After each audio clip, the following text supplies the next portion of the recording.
Le damos la bienvenida. Quizás esté incómodo, Martín, pero te voy a recibir con un aplauso. Martín Rodríguez, presente en el estudio. ¿Cómo estás? Bien, vos. Bien, bien.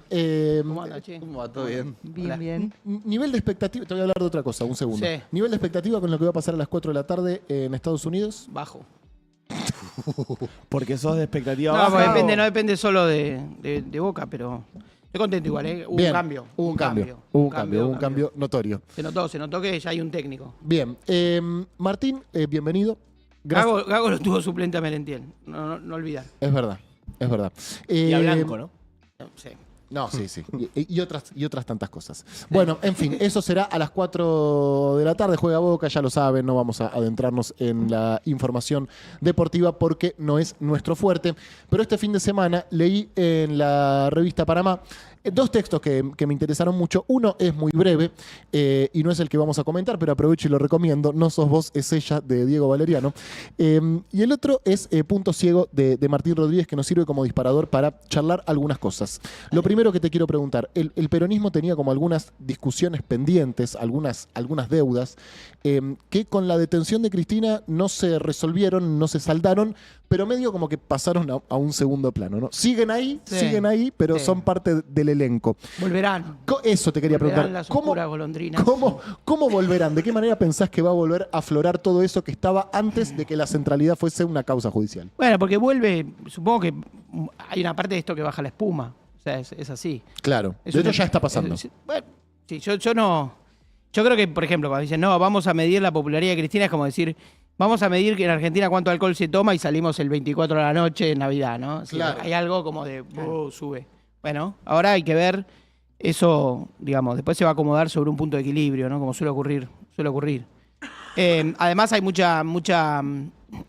puede haber indignaciones, reivindicaciones, puede haber lo que sea que ocurra, y después baja y se acomoda, ¿viste? Todo se va como volviendo parte del paisaje natural. Pero me parece que sí, incluso viendo algunas declaraciones, me detuve en algunas entrevistas, algunos fragmentos de algunas entrevistas de dirigentes políticos del peronismo, incluso Máximo Kirchner, que salió a dar declaraciones, y pareciera que prontamente hay cuestiones, incluso cuando lo indagan sobre el pasado, se indaga sobre el pasado, por ejemplo, el Frente de Todos, la experiencia de gobierno, siguen ahí, siguen las heridas abiertas, o siguen los... Es decir, no hay puntos de acuerdo, ¿no?, sobre qué fue lo que pasó antes. Y uno dice, bueno, eso engendra discusiones a futuro, ¿no? ¿Fue más traumático para el electorado, la sociedad, el pueblo, que para la dirigencia? ¿O fue traumático para todos, pero la dirigencia ¿Qué? medio que el Frente de Todos? Fue traumática la época, por empezar. Bien. Por empezar. O sea, ¿no? Sí, a mí me parece que, para mi gusto, la pandemia quedó como un paréntesis. Como una época a la que nadie quiere volver, ¿viste? Sí. O sea, quedó como eso, ¿no? Incluso como voy a usar palabras a los semanas, en el rastro de dolor que dejó la pandemia, no se volvió para atrás. Eso es una cosa. La segunda es que políticamente fue un fracaso porque no se cosió bien ese acuerdo, ¿no? Era un buen giro electoral, un buen frente electoral, una buena campaña en 2019. Casi te diría el mejor, en un sentido se parece a la alianza contra Menem, ¿no? El mejor momento del Frente de Todos fue cuando no había asumido aún, ¿no? Claro. Y ahí empezó el bolón. El 19, Claro. el 19. Y si te acordás, el verano previo, o sea, el primer verano, que fue lo de los rugby, ¿no? Estos turros que taparon todo también. Pero en ese momento, políticamente, no había del todo, viste que venía medio remanida la discusión con los acreedores, ¿no? Es decir, O sea, con Alberto ya asumido, me decís. acuerdo que un intendente amigo me dijo, la pandemia le salva... no era el intendente, pero un dirigente de bonaerense amigo me dijo, la pandemia le salva la gestión a Alberto, porque le da un sentido definitivo, ¿no? Y es verdad que ahora es todo un meme lo que quedó de aquello, pero como que vos decís, bueno, el gobierno de Alberto y el primer momento parecía que el tipo más o menos, viste que todos los tweets borrados, de toda la gente se sentía como entusiasmada. Sí, parecía claro. El profesor universitario que más o menos los viernes a la noche decía para dónde iba en un momento de gran incertidumbre. Le fue mal a todo el mundo, todos pifiaron en el mundo, digo. Bueno, pero Alberto en ese momento parecía que con la cuarentena, qué sé yo. A mi juicio, en la parte que es responsabilidad de Alberto, lo dijo Guzmán, se enamoró del instrumento, Sí, muy argentino, ¿no? sí. Con la convertibilidad, con la cuarentena, ¿no? Dice, esto funcionó, esto tiene que funcionar eternamente, ¿no? Bien. Eso fue Un riesgo que también corre Milei, ¿no? un riesgo que corre bien. No sé cuál es el instrumento, sería el dólar barato. Sí, el dólar barato. Es el instrumento nacional y Sí, popular. sí, Argentino hasta la muerte. Hace varios Claro, gobiernos. viste, además gobernar el dólar es gobernar la Argentina, entonces, bueno, o sea, puede haber después de las elecciones seguramente una presión sobre el tipo de cambio más grande, que es la que suele haber en todos los gobiernos. Cristina ganó el 54%, en medio, nadie se acuerda, bueno, ella a veces lo recuerda, en medio de una corrida cambiaria. Ujú. O sea, era aún con todo más agarrado y con una macroeconomía más, ¿no? Que era distinta a la de ahora, que es más difícil, ¿no? ¿Cómo pensás que van a volver esos problemas, Martín, con Cristina detenida? Esos problemas que ahora se circunscriben completamente a una discusión alrededor de ella y de su centralidad otra vez, ¿no? Pero, claro, ahí habría que decir primero cuáles son los problemas, ¿no? Es decir, yo creo que hay problemas que no se solucionan ni siquiera virtualmente tampoco con este clima, ¿no? Es decir, yo creo que el peronismo está fragmentado, o sea, hay peronismos, ¿no? Cuando decimos el problema, cómo vuelve es cómo se resitúa en la interna bonaerense, ¿no? Sobre todo el problema. Sí. O sea, quiero decir, lo que aparentemente uno decía, bueno, listo, nadie le va a discutir más nada a Cristina. Es más, en un momento decían, bueno, se va a levantar ese desdoblamiento, ¿no? Que sería uno de los puntos de discusión más grandes, ¿no? El desdoblamiento de la elección del 7 de septiembre. Y bueno, va a seguir, no veo, o sea, eso, por ejemplo, eso no va a cambiar, Ujú. ¿no? O sea, la prisión de Cristina no cambió el desdoblamiento electoral bonaerense. Ese sería un primer resultado. Bien. Digamos, negativo para los más eufóricos cristinistas y positivo supongamos, para Axel. Ponele. ¿no? Ponele. ¿Cómo lo veo a Axel? Lo veo en una encrucijada difícil. ¿Por qué? Porque yo creo que Axel está manteniendo un discurso lo más herméticamente cristinista posible para que nadie quede en dudas de que él no se mueve nada, y tratando de, a la vez, inversamente proporcional, mostrar una especie de gestualidad política más abierta, ¿no? Y Cristina, o en todo caso el cristinismo, todo aquello que está envuelto bajo el manto más obediente o más leal, para poner una palabra no tan peyorativa, sobre Cristina, sería, bueno, nosotros sí, podríamos abrirnos a discutir cosas, pero lo único que no se discute es la lealtad a Cristina, o en todo caso ahí sí diría la obediencia a los mandatos políticos de Cristina.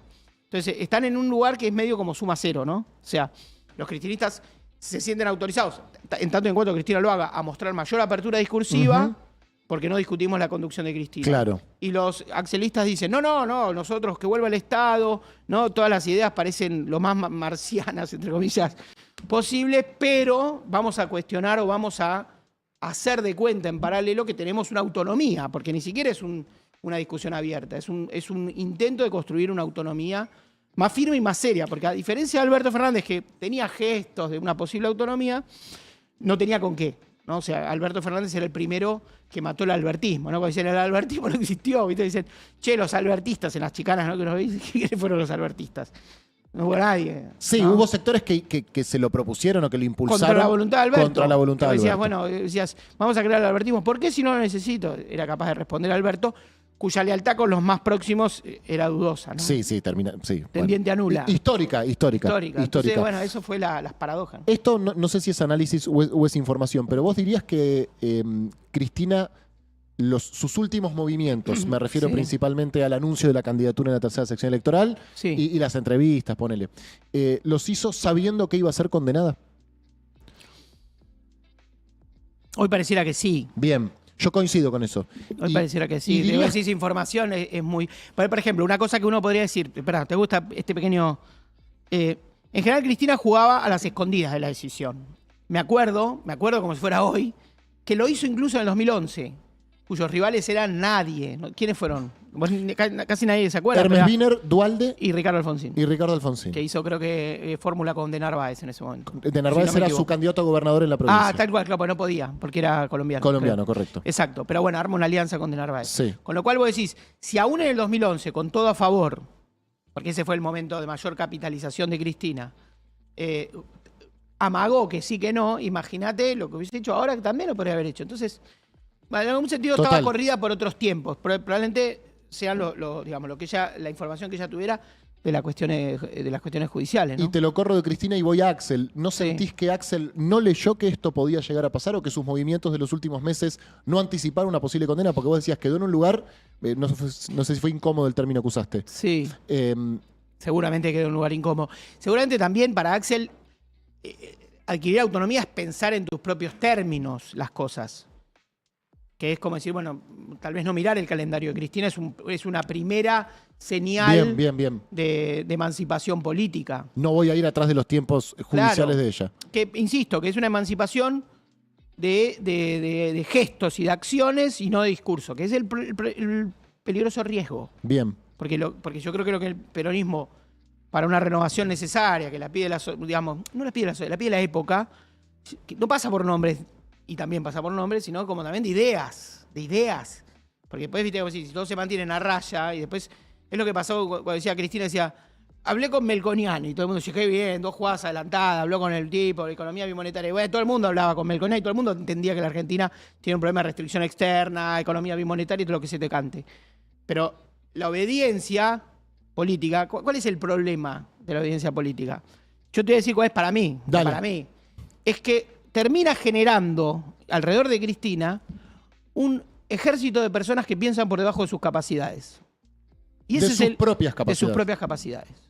Entonces, lo primero que hacen es festejar como genialidad el uso del sentido común, que es como decir, bueno, solo está el sentido común habilitado para ella. Y todos los que están alrededor no están habilitados a hacer. ¿Sentido común qué quiero decir? No me voy a poner a discutir a Gramsci cuando digo sentido común. Me voy a poner a discutir sensatez económica, macroeconómica. Decir, che, bueno, voy a hablar con Melconian, que es el tipo de la Fundación Mediterránea, que es un tipo que me puede decir 3 o 4 cosas, además 3 o 4 cosas de las que están pensando grandes jugadores de la economía. Supongamos que es así. Claro. El armenio sea vocero de algo parecido a eso, que me cae bien el tipo, ¿no? O sea, pero no sé exactamente cuánta verdad aporta. Claro, exacto. Pero bueno, así como Melconian, otros que a lo mejor ni figuran, ¿no? Que son personas más desconocidas con las que también se conversa. Entonces, todo eso es una acumulación de problemas. ¿No? Che, se me despiertan preguntas históricas. Perdón si te tiro un ladrillazo. ¿Cuántas veces el peronismo se tuvo que renovar? ¿Cuántas veces se renovó el peronismo? 83, gran movimiento de renovación. Gran movimiento de renovación. Y te diría más. En el 83, 84, 85, los primeros 80, renovadores eran Cafiero y renovador era Menem. Ujú. Que después disputan la famosa interna del 88 Bien. y luego Menem llega al 89. ¿Y quién no era renovador? No, bueno, no eran renovadores los verticalistas, tal vez los Lorenzo sindicatos. Sí, que viste, es cruel porque ya también iban perdiendo terreno. Es decir, en la modificación de la Argentina, es decir, ¿por qué se hacen renovadores Cafiero y Menem? ¿Y por qué gana Alfonsín? Porque son 3 políticos que entienden el cambio social que significó la dictadura militar, por ejemplo. ¿No? Bien. Es decir, el traslado del voto obrero a un voto ciudadano, por decirlo mal y pronto. Y Bien. después también en los 90 hay una renovación. Pero perdón, Sí. me quedo en el 83. ¿Hubo Dale. renovación de ideas? Sí. Bien. De idea, de método, la concepción del partido, con tensiones. No es que ¿qué sería trazo grueso y burdo pensar? Dale. Claro, cuando el peronismo se transformó en un partido socialdemócrata. Bueno, la época era socialdemócrata. Total. Socialdemócratas eran todos en algún punto, por clima de época. Pero también el peronismo, bueno, asumía también ciertas tensiones que tenían que ver con no perder su carácter. Si vos lees la revista Unido de nuestro querido común amigo Mario Weinfeld, Dios lo tenga en la gloria, había dentro de la revista como una caja de resonancia de debates. En esos debates estaba también la renovación como debate, no como programa puro, Sí. sino como debate. Bien. ¿No? Sí. Eso en el 83. Después 83, decías el 90. 80 y picos. Sí. Bien. El 90, 89, 91. A la fuerza. Bien. Desde arriba, no a la fuerza. Perfecto. Desde arriba. Menem hace el giro y el peronismo acompaña el giro. Y lo acompañan todos. O sea, No queda Chacho nadie Álvarez se va Gualdini, se va Pino Solana, supongamos que tampoco era exactamente un afiliado al PJ.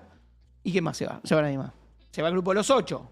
Germán Abdala, Víctor de Genaro, grandes dirigentes que después conforman la CTA, que eran de ATE cuando ATE era la CGT. ¿Y quién más se va? Se va algunos. Pero no se van los gobernadores, no se van los patagónicos, y no se van porque, bueno, ¿qué era eso? Bueno, ahora es fácil, porque ahora con el diario del lunes la ves, pero en ese momento era, porque, pregunta, dice, Menem arruinó a Argentina, o la encontró arruinada también, en tal caso, y la encontró con la hiper de Alfonsín, ¿no? Entonces, había privatizaciones que eran más populares que ¿viste? Que la revolución. Y vos, perdón, no, Sí. no íbamos a hablar de esto, Dale, pero bueno, dale, nos no, metimos. no, no. Y aparte pronto se estrena la serie, que quizás también sea una buena excusa cuando se Sí, estrene. vi unos peligros ahí en algunas escenas. Ah, no vi nada. No, ¿Viste escenas? hay buenos- El tráiler. No, el tráiler, sí, como unos adelantos y dije, ¿se habrán inspirado para hacer a Menem en la imitación de Zapag o en Menem? Claro, Pero bueno, lo dejo claro. ahí. La voy a ver igual. Pará, ¿y vos dirías que Menem en el 89 era neoliberal? No, ¿Tenía un programa neoliberal? O incluso no, claramente no, pero tampoco tenía un programa. También era un pedaleo en el vacío, que era el vacío de época. Es decir, era un momento donde todo flotaba. Porque vos pensás que una vez lo hablé con Alberto Coan, Ujú. que no sé en este momento, lo digo con absoluto respeto, no sé si está en estado, no sé cómo está su salud, porque en algún momento creo que me llegó que no andaba más o menos, pero que podría ser un buen entrevistado. ¿Lo estás anotando, Alberto No, Coan? estoy- No, está bien, no googleemos nada raro. Pero bueno, como Coan, digamos, como los protagonistas del riñón de esa experiencia. ¿Coan era ministro del Interior? Coan era secretario, creo que fue secretario de la presidencia, después fue mutando, en un momento Sí. se salió, volvió, qué sé yo. Ministro de Salud, secretario general de la presidencia. Sí, secretario general de la presidencia, exacto. Y un tipo muy importante, como Bauzá, como Corach, Claro. como otros. Y él decía, nosotros teníamos reuniones en la embajada soviética, ¿entendés? O sea, como que cuando empieza la larga caminata, que las campañas eran más largas también, hay que pensar que ya Menem era candidato en el 88 para la interna, pero como que decir, nosotros empezamos la campaña en un mundo, ¿no? Donde perfectamente en el 88 podría haber habido un desfile militar de la Unión Soviética lleno de aluminio y acero, y asumimos cuando se empieza como a degradar y no pueden terminar de domar la inflación, y cuando empieza el gobierno, es decir, cuando doman la inflación con la convertibilidad en el año 91, el mundo era unipolar y comienza otra era. ¿No? De la mano de Menem, aprovecho para preguntarte Sí. qué representa para los dirigentes peronistas la cárcel y qué representa para los expresidentes americanos la cárcel. Claro, porque en América Latina, hoy lo hablábamos, por ejemplo, en Perú, un vaso de agua Y una cárcel. y un presidente preso no se le niega a nadie. Después tenés episodios que no son tan, por ejemplo, leí ahora en 2020, pasó por prisión domiciliaria un rato, unos días, Uribe, En Colombia. en Colombia, que es un exponente, como diría, de la derecha. Mira, ni sabía. Claro, ¿viste? Me estoy enterando Y bueno, ahora. porque era la pandemia. Ah, ok. Entonces, Estábamos todos en todos domiciliaria, sopre. claro. Estábamos todos con la domiciliaria, pero en ese momento le dan que son 60 y pico de días. Brasil es un caso, porque además Brasil tiene, en ese momento, en América Latina había 3 dirigentes en algún sentido con una sintonía, que podía ser Salinas de Gortari en México, muy, muy carismático, Menem, y Collor de Mello. Bueno, Collor de Mello gobierna 2 años, en el 92, en una terrible movilización, y el tipo le hace un impeachment, Collor de Mello. Y ahí empieza la era, creo que a partir de ahí empieza la era de Cardoso, que era un gran presidente para Brasil, ¿no? Con el que soñaba todo el Frente Grande, supongamos. Sí. Traernos un Cardoso. Bueno, que hace un plan de estabilización exitoso. Y ese era el antecedente de Lula. Y después, bueno, más acá en el tiempo, en Brasil va Lula preso, cárcel y todo, ¿no? O sea, yo creo que la relación poder político, corrupción, medio de comunicación es crítica y nunca tuvo coordenadas ideológicas permanentes. No es que dijera, presidentes más Estos o menos van de presos, izquierda, claro. Y mismo en Brasil, depende también del sistema político, ¿no? Si en Perú te cambia todo menos el presidente del Banco Central, Bien. ¿no? Hay gobiernos de izquierda, gobiernos de derecha. El Banco Central es Todos el Banco van, Central. empiezan, se ponen la banda y después el traje a rayas y el presidente del Banco Central sigue, ¿no? Y nadie quiere ser Perú y la Argentina no va a ser Perú. Con todo respeto a Perú. Digamos, la Argentina tiene otra estructura, ¿no? Y otra cultura política y otra sociedad. Pero bueno, y acá en Argentina el episodio de Menem, año 2001, todo el tema, tuvo muchas causas, sobre todo las ventas de armas, que yo creo que son las más complicadas para Menem, y era más, hasta te diría, las más chotas. El ¿no? otro día un compañero me decía, yo la verdad que no lo recuerdo, Sí. que Menem resistió poco ir preso, ¿no? Como que en algún no lo sé, Sí. es una pregunta. Sí. Como que creo que fue en primera instancia que dijo, ¿saben qué? Bueno, resolvamos esto, se termina esta discusión como una cosa de, bueno, dale, méteme en cana a ver si lográs así Sí. enderezar la economía, por decirlo mal y Exactamente. pronto. Y era un jugador de la política, porque Menem todavía, de hecho, bueno, en el 2013 es candidato Y gana, ¿no? y gana. Sí, gana, sí, saca más votos. Saca más votos, saca más Porque es votos. verdad que en ese momento había una gran fragmentación y decir que gana era mucho. Estaba lejos de ganar y el balotaje no lo ganaba ni a palos. Pero sí, pero era un tipo que estaba era muy importante todavía para la política. Y además el recuerdo de la sociedad era que a poco tiempo antes, porque es verdad que él le daba, era convertibilidad, recesión y conducción política. Y en cambio lo otro era sin conducción política con la alianza, convertibilidad sostenido, que era el acuerdo social, la convertibilidad, que es otro de los temas de los 90, cuando decís la renovación del peronismo. Yo diría, en ese momento el gran acuerdo político del peronismo era sostener la convertibilidad. Y que la convertibilidad era un problema y que la convertibilidad... Pero nadie sabía, o sea, realmente hay que decirlo, el único dirigente era Duhalde, que comete una renovación. Pero que las cosas a veces son más sencillas, ¿viste? ¿Cuál es la renovación que propone Duhalde? En los hechos, la salida a la convertibilidad. Sí, por lo cual pierde las elecciones. Claro, ¿quién quería? Nadie. Claro. Y no lo dice, lo insinúa. Sí, como es Duhalde, que viste que se le cayó una palabra. Sí. Pero no lo dice, porque no es que no es que él le gana, pierde con De la Rúa porque él proponía eso. No hace campaña diciendo... No, pero tiene un planteo. Revisen en archivo el acto de Duhalde del 17 de octubre de 1998 en Plaza de Mayo. Por ejemplo, que fueron Néstor y Cristina, y estaban todos los dirigentes. ¿Llena la plaza? Sí, llena la plaza. Y un acto muy importante. Y es un acto donde Duhalde define algunas cosas. Por ejemplo, en ese acto, Duhalde menciona a las madres de Plaza de Mayo. Y ¿Duhalde era en ese momento? Gobernador de la provincia de Buenos Aires. ¿Y candidato a presidente? Ya empezaba a ser candidato a presidente. Había perdido en el 97 la elección, había ganado Graciela Fernández Meijide, que en algún sentido le pisaba los talones. Su candidato igual en el 99 luego sería Rucauf. No pudo ser Chiche porque es quien pierde con Graciela en la elección legislativa del 97.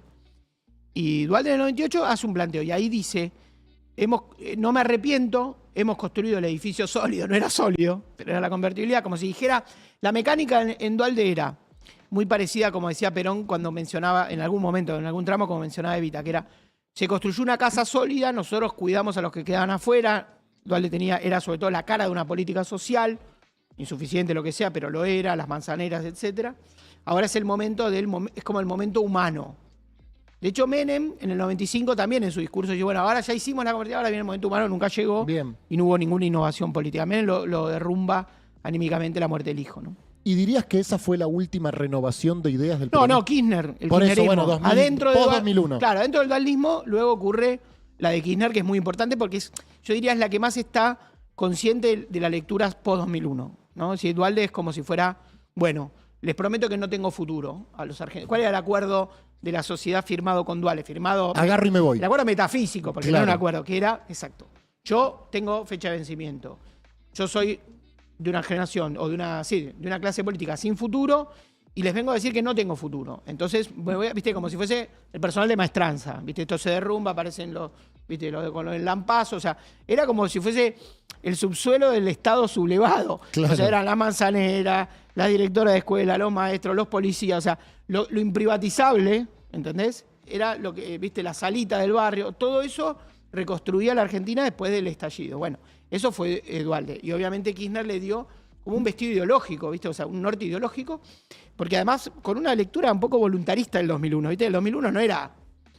por eso viene Macri también después, porque el 2001 no era una revolución socialista, fue un estallido, ¿no? Entonces, Kirchner dice, bueno, sintonicemos con Lula, y ahí se empieza a armar como un clima de época que duró esos primeros años, que fue, te diría, bastante importante porque se reconstruye es decir, Duhalde reconstruye la economía y Kirchner reconstruye la política, ¿no? Me parece que es un poco mecánico, pero podría ser así. Entonces, digamos, entre el 83 y el 90 hay más o menos 10 años, entre el 90 y Kirchner hay más o menos 10 años, estamos como 10 años tarde, ¿no? Sí. Y vos pensabas, hay datos, desde 2011 para acá no se creó más que empleo público. Es el único tipo de empleo que creció, claro. No hay, o la informalidad. Monotributista, ¿viste? Belén Rapuzzi, te la tenés que traer Belén Rapuzzi, ¿viste? O sea, vendedores online. Bueno, o sea, eso. Entonces, es decir, una década perdida. Coincide con la grieta, hay representación, todo el mundo, ¿viste? Mirá, me ponen like a mis ideas, pero no hay ninguna solución para la Argentina. Y es mucho tiempo. Por eso viene Milei. Porque Milei no es un outsider solamente. Porque para ser outsider, solo cualquiera puede ser. Amigacho podía entrar. Hay que tener una visión histórica. Y Milei la tuvo. Es lo único que lo diferencia de todos los demás.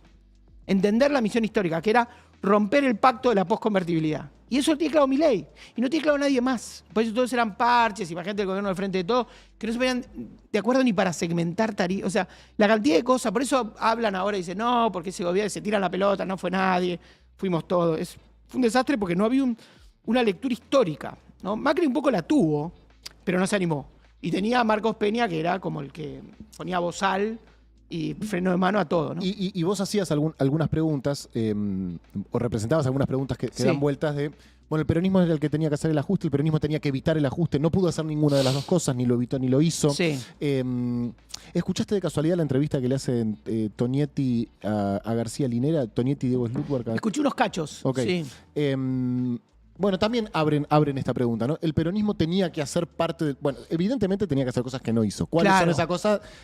Forma parte de la discusión, ¿no? Claro. Pero bueno, pero que la sociedad o sea, es como si fuese dos idiomas. Miren, cuando decían en este día, yo pensaba, ¿no? Es decir, esta cosa también, ¿no? De, bueno, vamos a hacer un 17 de octubre. Bien, eso era lo siguiente que te iba a Claro, ¿de preguntar. qué clase obrera?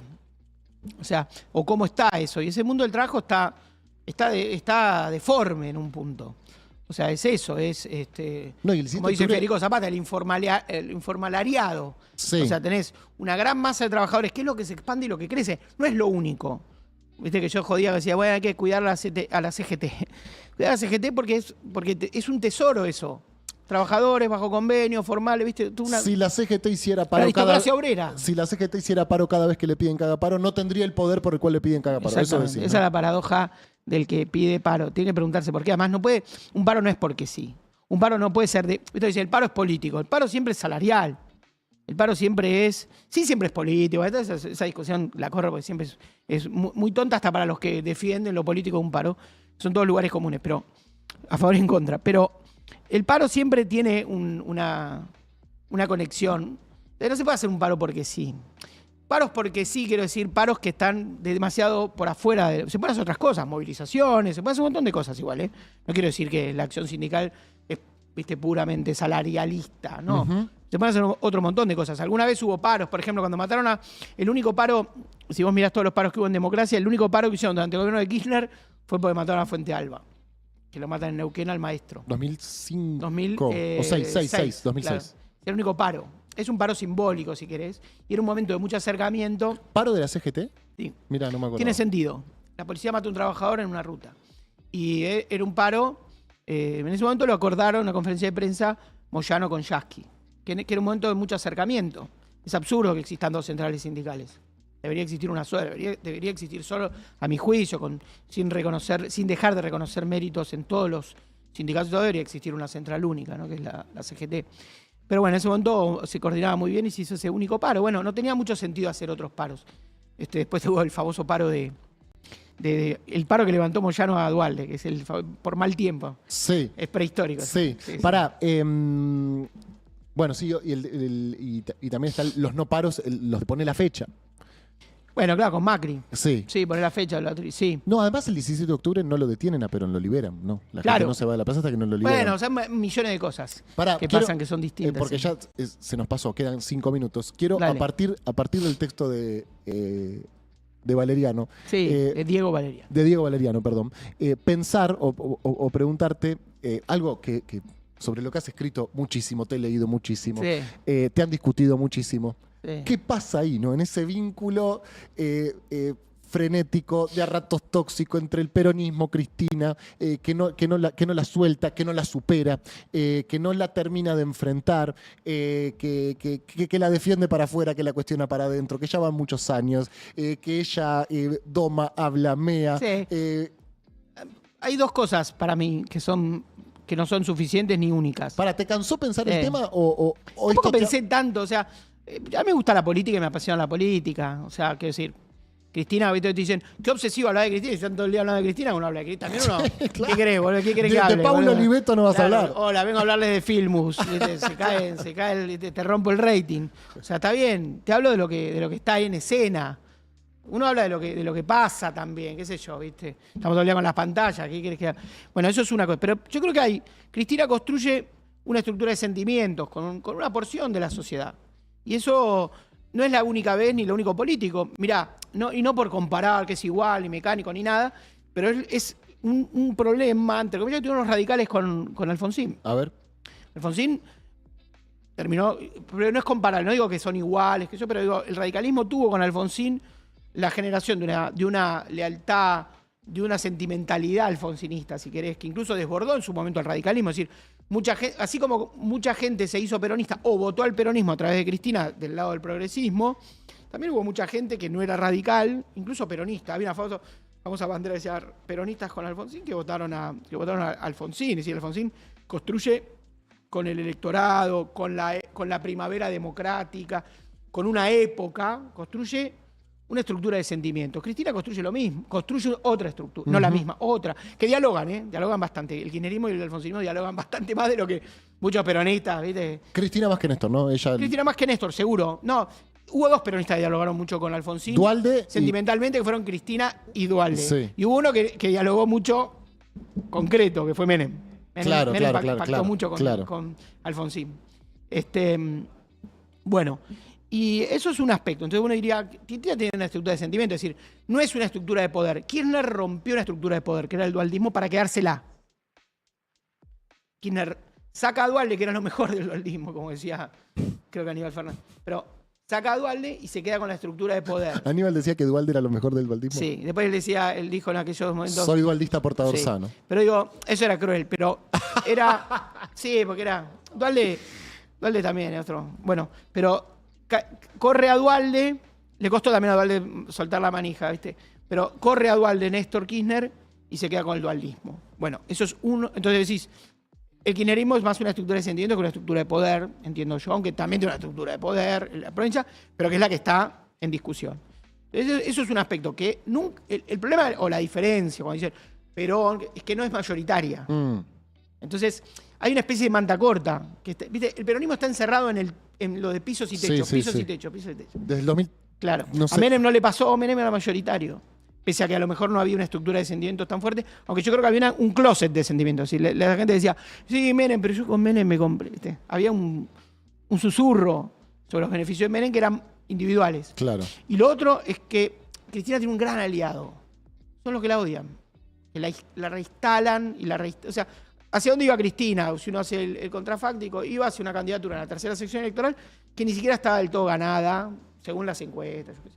Porque la podía ganar, pero... O aún ganando por poco. Claro, que era un achicamiento también, porque era como decir, mirad hasta dónde sostiene la interna que se va a pelear en la tercera para no darle el brazo a torcer a Kicillof, que agarró el coso de Mariscal, jurando a los 10 mandamientos cristinistas ideológicos, pero diciendo, bueno, déjenme ser a mí, y no, pum, pum, pum. Bueno, entonces la reinstalan con la justicia, que bueno, que también tampoco ella eligió un camino. Es decir, Cristina no eligió el camino institucional o judicial para defender, siempre eligió un camino más político. Che, Martín, Por algo no votó al hijo. ¿Pensás que le puede sacar provecho, ventaja, Cristina, a esta situación? ¿Se le puede sacar provecho a una condena y una prisión domiciliaria? Pasa que a mí esa parte ya es como, digamos, qué sé yo, viste, medio risa en el taller del diablo, viste, porque decís, cuando fue lo de los... O sea, Cristina fue una excelente... Son cosas desgraciadas, quiero decir. Cristina pierde a Néstor Kirchner y construye un gran episodio político. Y después yo creo que lee mal el triunfo, Cristina. Es quien peor lee. Unidos y Organizados. ¿Vos te acordás de eso? 2012. Pasa el control de calidad ideológica del peronismo. O sea... Yo leí mal el triunfo. Lo rompieron al 54. Bueno, pero digo, lo pincharon, quiero decir. Era un triunfo que implicaba otra altura política. Tal vez, bueno, pasado. Después, con los copitos no ocurrió, porque fue un epifenómeno parecido. Pero con Luciani sí. A Luciani sí se le sacó cierta ya me perdí con Luciani. Bueno, pero fue una semana antes. Fue esa semana. Que se pero corta claro con... que todos con Cristina y yo, pero... entonces, yo creo que el punto, ¿sabes cuál es? Que es... ¿Y la Argentina? ¿Viste? ¿Y esto qué? Sí, ¿Y esto con qué se come? Sí. Que yo creo que la pregunta de los millones tienen razón. Pero yo veo show político. Entonces no veo... Bueno, está bien, van todos, el militante y la brisa de sentido que le da la política a su vida, que es así, todos al final fuimos a la política a buscarle sentido a la vida, entre otras cosas. Pero yo sí, ¿y con qué se come? ¿Qué significa esto? Y después, cuando escuchás la amiga, la letra chica, el repertorio, el cancionero, y todo, decís, otra vez lo mismo, no va a ningún lado. No hablo de... Tiene una capacidad, Cristina, un liderazgo, una gestión de su una gran gestión de su, ¿cómo se dice? De su, no sabe la palabra, bueno, pero digamos, de su capital. de su actualidad, ¿no? Es decir, es realmente una política de primera línea la que estamos discutiendo, una mujer de Estado, está tatuada por el siglo XXI, pero hace mucho tiempo que esto con qué se come. ¿Qué hace la Argentina con eso? Con esto que está ahí en el medio de lo que están otros jugadores también, entonces vemos La Nación Más, vemos lo otro, viste, la gente en la calle, el frío. Quiero decir, no quiero ponerme en pobrista, ¿no? La deriva folk, como me dice un amigo, pero sí como decir, bueno, no veo más que eso, más que autoconsumo de esa politización. Algo que ya Claro, eso, consumimos. entonces, se puede agotar, pero si se cierra sobre el vacío, sí, se agota, porque además se agota, es como una física, se agota. El punto es cómo conectar todas estas emociones a otra salida y a otra mentalidad, porque es verdad que hay una necesidad de renovación de ideas. Vos decís, la renovación del peronismo es de nombre, es de ideas, por eso lo de Axel, que digo, Axel está cuestionando la renovación de nombres y yo le cuestionaría la renovación de ideas. O sea, que con lo mismo, el Estado, más Estado, digo, no te pongas en blanco y negro. Muy pandémico el... Sí. Un poco, ¿no? Como... ¿Y esto con qué se come? Es una pregunta que nos queda pendiente para la próxima, Claro, Martín. mi próximo programa. Perfecto. Martín Rodríguez, un placer charlar con Gracias, vos. Muchísimas gracias. Lo pueden leer en la revista Panamá. ¿Y en dónde más, Martín? Nada, a ningún lado. Ahí, perfecto. Twitter, pero eso. Bueno, perfecto. Gracias por venir. Gracias Dale. a ustedes por quedarse. Hoy es martes. ¡Ay, qué olor! Ojalá se dé el milagro. Y si no, bueno, acá estaremos de todas formas mañana. Se quedan con Charo López y Noelia Custodio. Gracias por acompañarnos. Que tengan buenas tardes en caso de que eso sea posible. Nos reencontramos mañana desde temprano con Mati Colombati a las 10 de la mañana, Flor Halfon y después venimos nosotros. Chau.